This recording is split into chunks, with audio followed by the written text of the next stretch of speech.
Olá pessoal, vamos começar aqui nossa conversa semanal, esclarecer aqui uma espécie de roteiro de estudo para vocês. Bem, nessa semana a gente vai continuar com o que a gente iniciou na semana passada, que é para transformações lineares. Então vamos hoje enfatizar a relação que existe entre transformações lineares e matrizes. Então, o assunto é uma continuação do assunto que a gente iniciou semana passada. Bem, aqui nós temos a nossa tela inicial, aí um roteiro, pequeno roteiro, e agora uma definição. Vamos definir o que é uma matriz de transformação linear. Bem, dados dois espaços fatoriais V e W, V de dimensão M e W de dimensão N, então, dado uma transformação linear T de V para W, e uma base V1, Vm, uma base de V, e uma base beta W1, Wn, uma base de W, então, se você calcular T de V1, T de V2, T de Vm, se você aplicar o T aqui nessa base de V, se aplicar o T a cada elemento, então eles são combinações lineares da base de W. Se você aplicar o T de V1, o T de V1 vai ser combinação linear disso aqui. Está aqui. T de V1 é combinação linear de W1, W2 e Wm. A mesma coisa com os outros. Se você aplicar T de V2, o T de V2 vai cair em W, aí você pega o T de V2 e escreve como combinação linear de W1, W2 e Wn, que é o que está aqui na segunda linha. Aí você pega o último vetor e calcula T de Vm. Então o T de Vm vai estar em W. Logo é combinação linear de W1, W2 e Wn, que é o que está escrito aqui, na última linha. Então, uma vez que você tenha essas combinações lineares, aí você pega só os coeficientes aqui. Você pega esse coeficiente, esse, quer dizer, você pega assim a primeira coluna, aí escreve como sendo a primeira linha da matriz. Então vejam só como é que é a ordem. Você pega aqui a primeira coluna, aí isso vem para cá. Isso vem para a primeira linha. Aí depois você pega a segunda coluna vai virar a segunda linha da matriz. Aí por último você pega a última linha, pega os coeficientes da última linha, pega esses coeficientes aqui, aí isso vira os elementos da última coluna. Então, o que é linha, vira coluna aqui na hora de você escrever a matriz. Então, essa matriz aqui, ela é chamada da matriz de T, é a matriz de T com relação às bases alfa e beta. E é denotada assim, T de alfa para beta, T de alfa para beta. Se o alfa for igual a beta, então você não precisa escrever T de beta para beta, não. Você pode escrever simplesmente T de beta. Então, quando você escreve T de beta, então a gente subentende que o alfa é igual a beta. Então, aqui é o T de alfa para beta com alfa igual a beta. Ou então, às vezes, você omite. Às vezes você fica com preguiça de escrever a base, beta. Aí você, em vez de escrever T de beta, você escreve simplesmente T, assim, de colchetes. Então, isso aqui é a matriz de T. A matriz de T com relação a alguma base, né? Com relação a alguma base. Bem, vamos ver aqui. Não, isso aqui é uma observação, é o que a gente já fez. E agora vamos ver um exemplo. Um primeiro exemplo, bem simplesinho. Dado T de R2 para R2, T de xy igual a 3x menos 4y, x mais 5y, e alfa base 1001 de R2, e beta base 1325 de R2 também. Então determina a matriz de mudança de base T de alfa para beta. Então como é que a gente faz isso? A gente faz isso seguindo um certo roteiro. Você pega essa T, olha só, pega a T e aplica na base.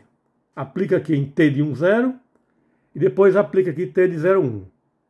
Aí depois você pega os resultados, pega o resultado de T de 10 e T de 01 e escreve como combinação linear de 1325. Então é basicamente isso. Quer dizer, você calcular a matriz da transformação linear é você aplicar o T numa base do domínio e escrever os resultados como combinação linear do contradomínio. Isso dá trabalho, hein? Isso não é uma coisa rápida, não. É uma coisa trabalhosa. Meio chato fazer isso. Então, neste exemplo aqui, olha só o que foi que a gente fez. A gente calculou o T de 1, 0 e deu 3 de 1. Aí você pega o 3, 1 e escreve como combinação linear dos elementos da base beta. 1, 3, 2, 5, A, B. Né? Aí você desenvolve isso aqui. Aí quando você desenvolve, aí você chega num sistema linear. Note que a gente sempre passa por um sistema linear, né? Aí você resolve esse sistema linear do jeito que quiser, resolve da maneira que você achar interessante, resolve esse sistema linear, aí tem essa resposta aqui, menos 13 e 8. Aí depois aplica o T no outro elemento da base. Isso aqui é um elemento da base, do domínio, e aqui é o outro elemento da base. Então aplica o T no outro elemento. Então calcula o T de 0, 1. Então o T de 0, 1 deu menos 4, 5. Aí você escreve como combinação linear de 1, 3, 2, 5, que é os elementos da base beta. Tá certo? Aí desenvolve. Aí resolve o sistema linear. De novo, né? Quer dizer, note que é um exemplozinho de tamanho de nada, mas já tem dois sistemas lineares, né? Então resolve o segundo sistema linear que apareceu aqui. Aí acha essa resposta. C igual a 30 e D igual a menos 17. Aí você, com isso, você tem a conclusão. Você acha a matriz de T. Então, quem é a matriz de T? É só você pegar esse menos 13 e 8 aqui, ó, e escreve como sendo a primeira coluna. Aí depois pega isso aqui, 30 menos 17, e escreve como sendo a segunda coluna. Então pronto, o exemplozinho está resolvido. É um pouco chatinho, porque tem muito cálculo pelo meio aqui. Aqui a gente fez tudo de forma abreviada. Tem muito cálculo, mas não chega a ser nada complicado, não. Exemplo 2. Exemplo 2 é um pouquinho melhor. Esse exemplo 2 ele é bem bonzinho. Vamos ver por que ele é bonzinho. É dada T de R3 e R3, T de XYZ igual a 4x mais 3y mais 5z, 6x menos y mais 7z e 2y mais z. Então, dada essa transformação linear T e dada essa base beta, que é chamada base canônica, né? A base canônica do R3, então eu quero achar qual é a matriz de T com relação à base canônica. Aí o que é que eu faço? Eu faço a mesma coisa que eu fiz da outra vez. Eu pego o T de 1, 0, 1, 0, 0, aí dá 4, 6, 0. Como a base aqui é canônica, aí a gente consegue escrever a combinação linear só olhando. Quer dizer, você olha para cá, 4, 6, 0, aí você coloca 4, 6, 0 e está aqui a base. Aí 1, 0, 0, 0, 1, 0 e 0, 0, 1. Então aqui nem precisa resolver sistema nenhum. Você já sabe quem são os coeficientes. É só olhar para cá, né? 4, 6, 0, está aqui, 4, 6, 0. Aí depois, o segundo. T de 0, 1, 0, 1, 0. Aí você calcula o T de 0, 1, 0. Substitui aqui o x por 0, y por 1 e z por 0. Aí o T de 0, 1, 0 dá 3 menos 1, 2. Aí 3 menos 1, 2, está aqui o 3, está aqui o menos 1 e está aqui o 2. Está aqui a combinação linear. Então a combinação linear é bem evidente, porque a base é canônica. Aí depois o terceiro vetor, T de 0, 0, 1, dá 5, 1, 7 e 1. Aí 5, 7 e 1 está aqui, 5, 7 e 1. E está aqui a combinação linear. Aí é só você pegar aqui, pega os coeficientes da primeira coluna, 4, 3, 5, está aqui, 4, 3, 5. Depois pega os coeficientes do segundo vetor, 6 menos 1, 7, que seria aqui uma segunda coluna, né? Segunda coluna está aqui, ele vira linha aqui, vira linha. E depois 0, 2, 1, está aqui, 0, 2, 1. Então, o que é coluna aqui, o que é linha, passa a ser coluna. Está aqui a primeira linha, primeira coluna. Segunda linha, segunda coluna, terceira linha, terceira coluna. Ou então você pode pensar ao contrário, pode pensar também, primeira coluna, aí vira primeira linha. Segunda coluna, segunda linha. E terceira coluna, terceira linha. Aí está aqui a resposta. Então esse caso aqui, ele é bem tranquilo, né? Esse caso aqui é bem tranquilo, porque a base é uma base canônica.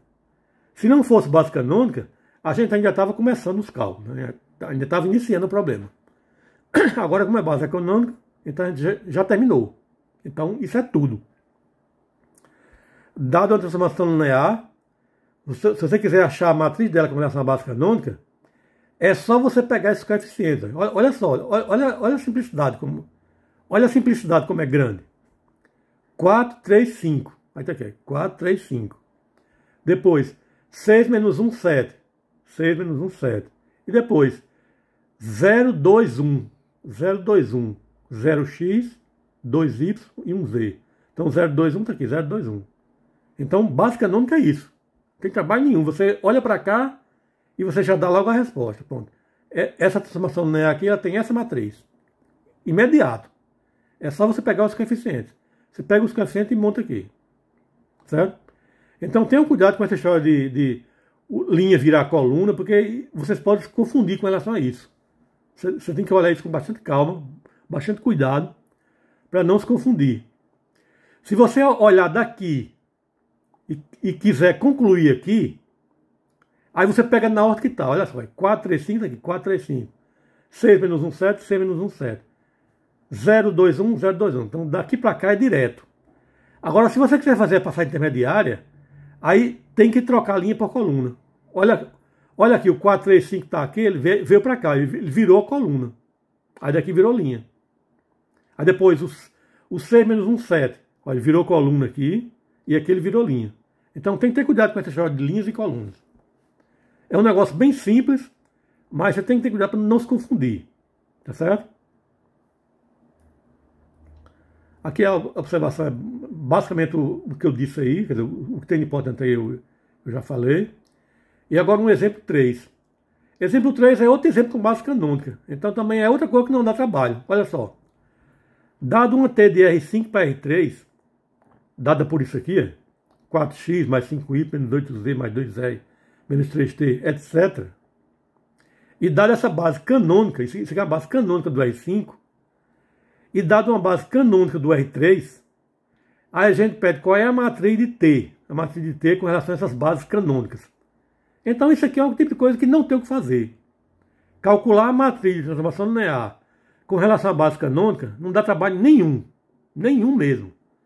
É só você pegar os coeficientes. Você copia os coeficientes. 4, 5, menos 8, 2, menos 3. 4, 5, menos 8, 2, menos 3. Tá vendo como não dá trabalho? Aí depois, 2 menos 1, 4, 11, menos 13. 2 menos 1, 4, 11, menos 13. E depois, 7, 4, menos 6, 1. Ah não, tem um 0 aqui pelo meio. O y, né? Tem um 0y aqui no meio. Então é 7, 0, 4, menos 6, 1. Então tá aqui, 7, 0, 4, menos 6, 1. Pronto, a resposta é essa. Super tranquilo, né? Super tranquilo. Então, a moral da história é a seguinte. Achar a matriz de transformação linear com relação a bases canônicas, não tem o que fazer. É só você pegar os coeficientes aqui e montar a matriz. Pronto, só isso. Então, um exemplo super tranquilo. Agora, lembre-se bem. Se a base não for canônica, aí isso dá trabalho. Dá um trabalho assim, grande, inclusive. Você tem que resolver vários sistemas lineares, né? Vários sistemas lineares. Então, vamos lá. Seguindo em frente. Exemplo 4. Se você tiver a transformação em identidade, a transformação em identidade é aquela que não faz nada com vetor, né? O I de V é igual a V, né? I de V é igual a V. Ou seja, ela leva V para V. Ela não faz nada com V.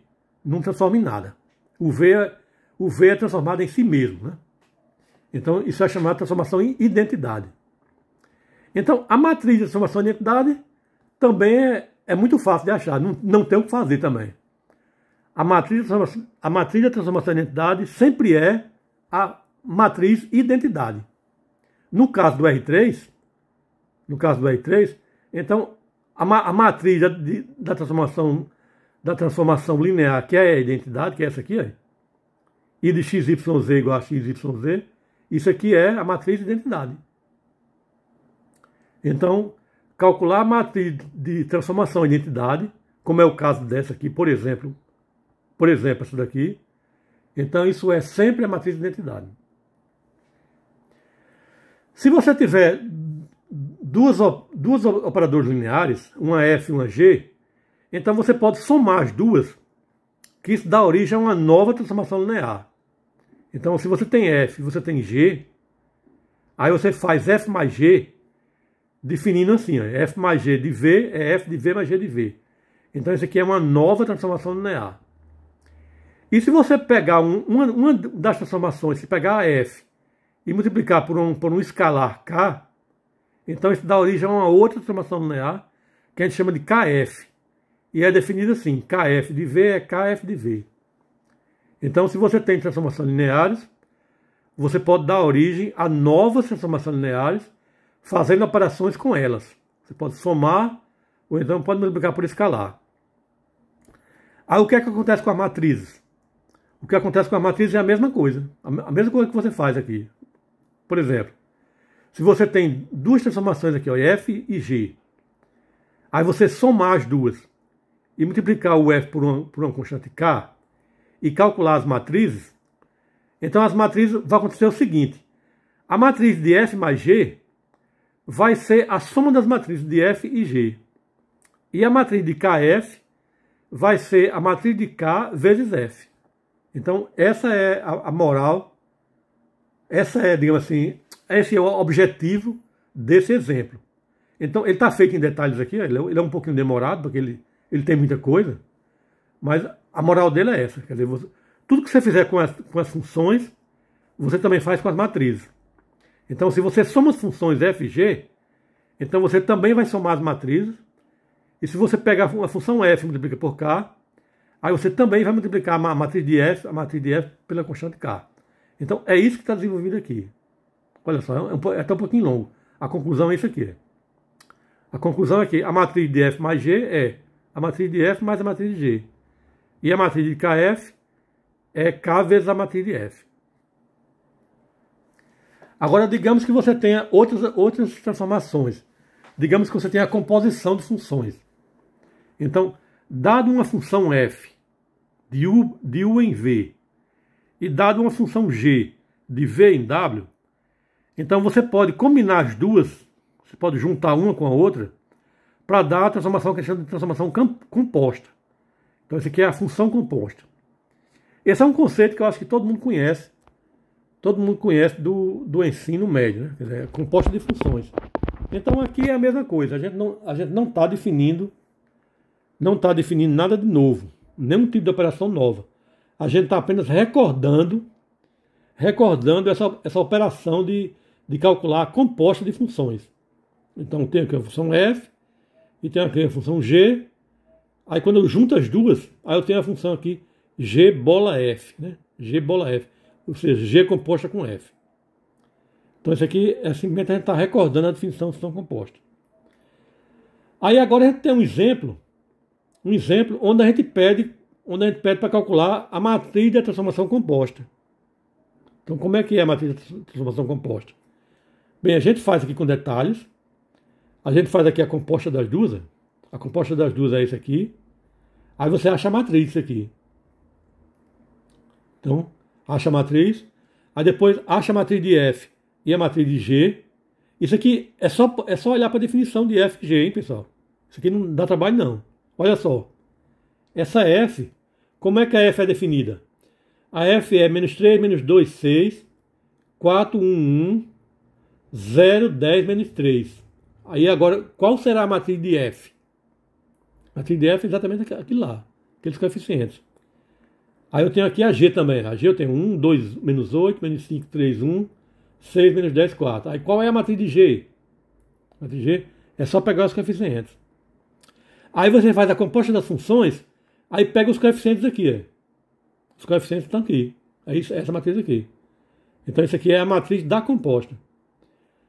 Se você fizer a composta na outra ordem, porque G composta com F não é igual a F composta com G. Geralmente são diferentes. Geralmente não dá a mesma coisa. Aí se você fizer uma, você obtém esse resultado. E se fizer outra, que é essa daqui, aí você pega os coeficientes e traz para cá. 43 menos 7, 2, 46, está aqui. Então aqui são as matrizes das compostas. Então, qual é a relação que tem entre essas matrizes? Essa matriz aqui, essa e essas aqui. A relação é o seguinte. Essa matriz aqui, ela é a matriz de G vezes a matriz de F. É você pegar essa matriz e multiplicar por essa. Aí dá essa. E essa daqui, qual é a relação que tem com essas aqui? A relação é a seguinte. Se você pegar essa matriz e multiplicar por essa, aí vai dar isso aqui. Então é isso que está feito aqui é isso que está afirmado aqui na frente. Se você fizer o produto de matrizes, F composta com G, a matriz da composta de F com G, dá igual a F vezes G, a matriz. É a matriz de F vezes a matriz de G. E se você fizer G composta com F, então isso dá a matriz de G vezes a matriz de F.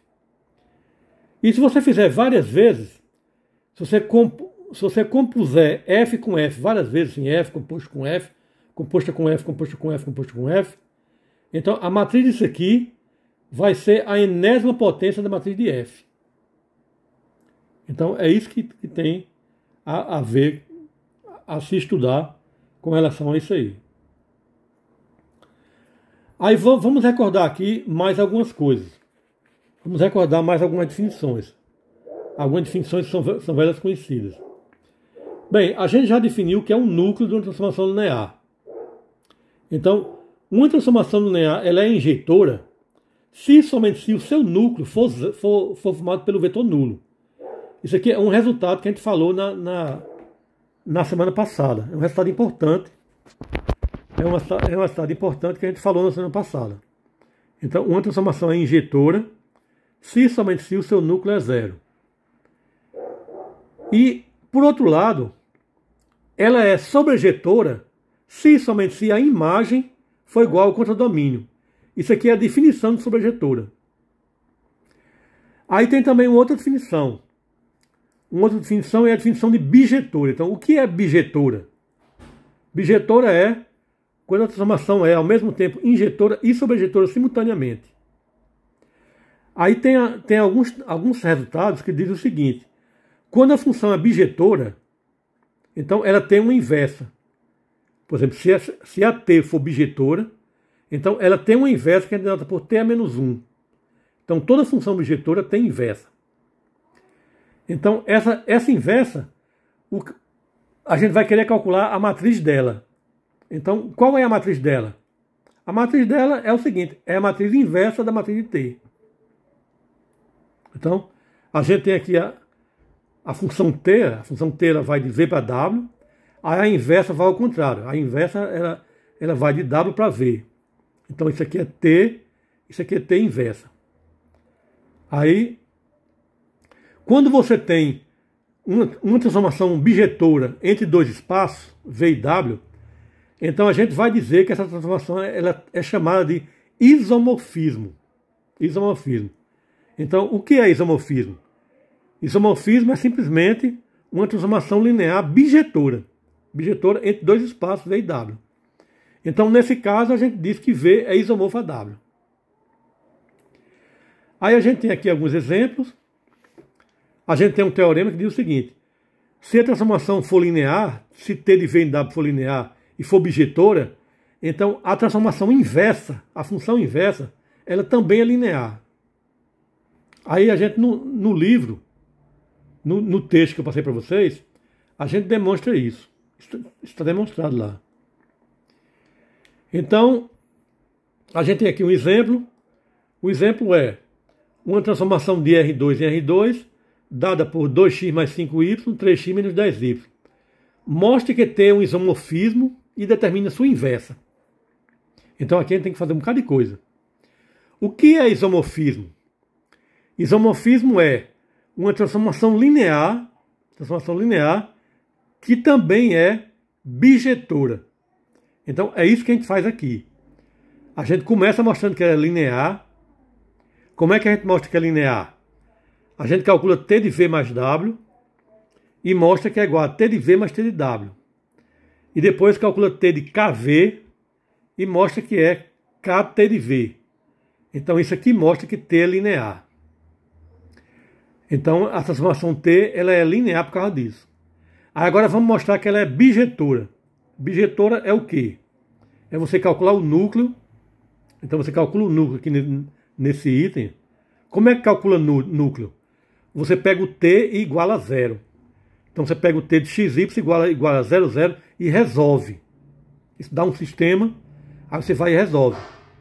Então você pega o t igual a 0, 0, dá um sistema e você resolve o sistema.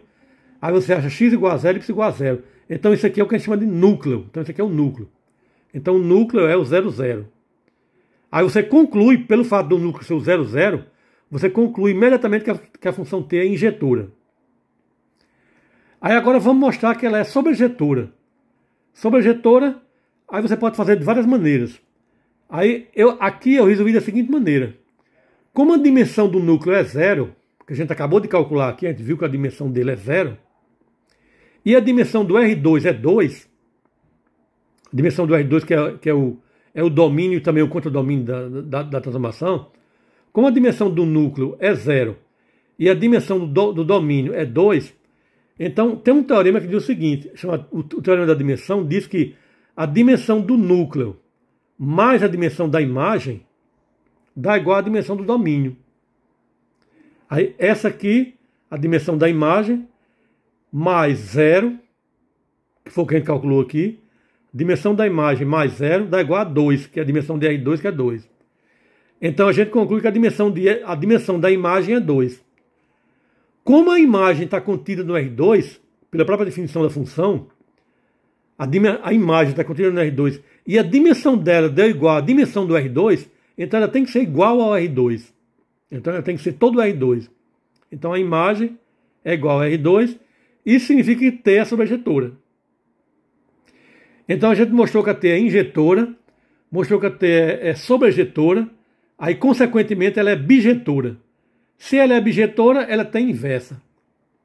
Tá certo? Então ela mostrou que é bijetora, portanto ela é chamada de isomorfismo, aí ela tem inversa. Aí você pode calcular a inversa.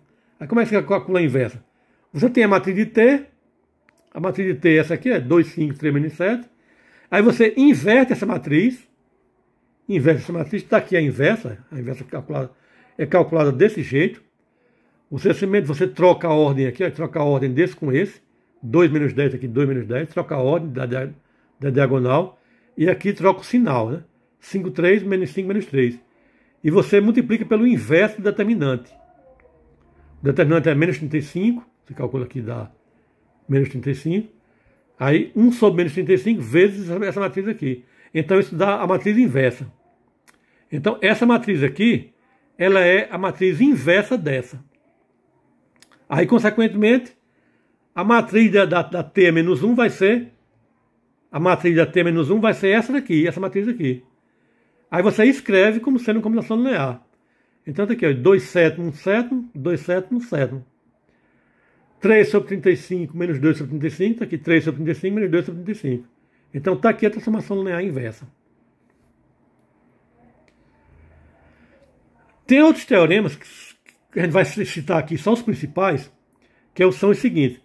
Se você tiver um isomorfismo de V para W, aí você tiver uma base, V1, V2, Vn, e você aplicar T nele, T de V1, T de V2, T de Vn, então quando você aplicar a T, então isso aqui dá uma base de W.